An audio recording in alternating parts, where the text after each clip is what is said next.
ایک ساعت اگاهو د قلم د قبیله سالار چا چې ټول عمر د علم رڼاګانې بلې کړي په زرګونو په لکونو خو نه خو په زرګونو شاګردان یې د قلم د قبیله خاوندان کړل. مونږ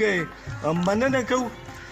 ریټایر پرنسپل صاحب زمونږ محفل ته تشریف راوړه نو د راتګ مننه کوو چې دشمن د هر شمر او هر یزید دی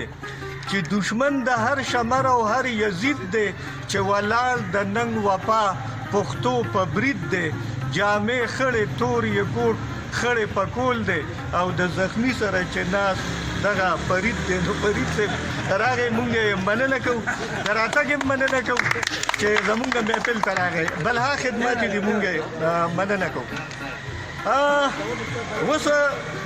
چې سټیج ته کم ملګری د کلام بلنه به ورکوم نو دا ملګری که یو طرف ته د دې خاورې ښایست دی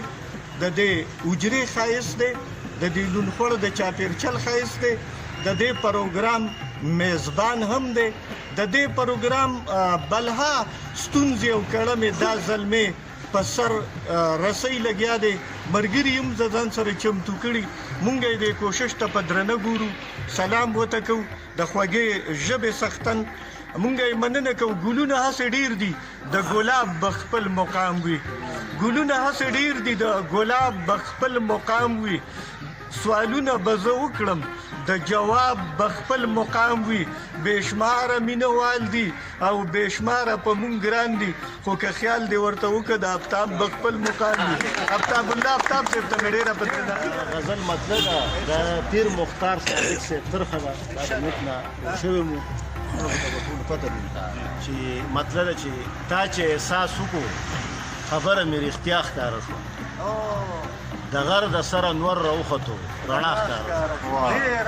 تا چې احساس وکړو خبره مې رښتیا ښکاره شوه د غر د سره نور راوخته رڼا ښکاره شوه مینې ډېره پټوله خو ترې پټه نه شوه چې په با مدرېده نو سترګو کې ګلاس مینې ډېره پټوله خو پټه نه شوه چې په با مدرېده نو سترګو کې ګلاس ما په مغرب کې لټوله د مار خپه وخته د مار خپه وخته مشرق ته راغلم ګام په ګام باندې حیا ښکاره شوه په قسمونو په وعدو یې خلک ټول دوکه کړل چې واکداران شو نو په زړونو کې اخلاص ښکاره شو په قسمونو په وعدو یې ټول دوکه کړل چې واکداران شو نو په زړونو کې اخلاص ښکاره شو مقتره چې مجازي مینې پرېښوه حقیقت ته لاړه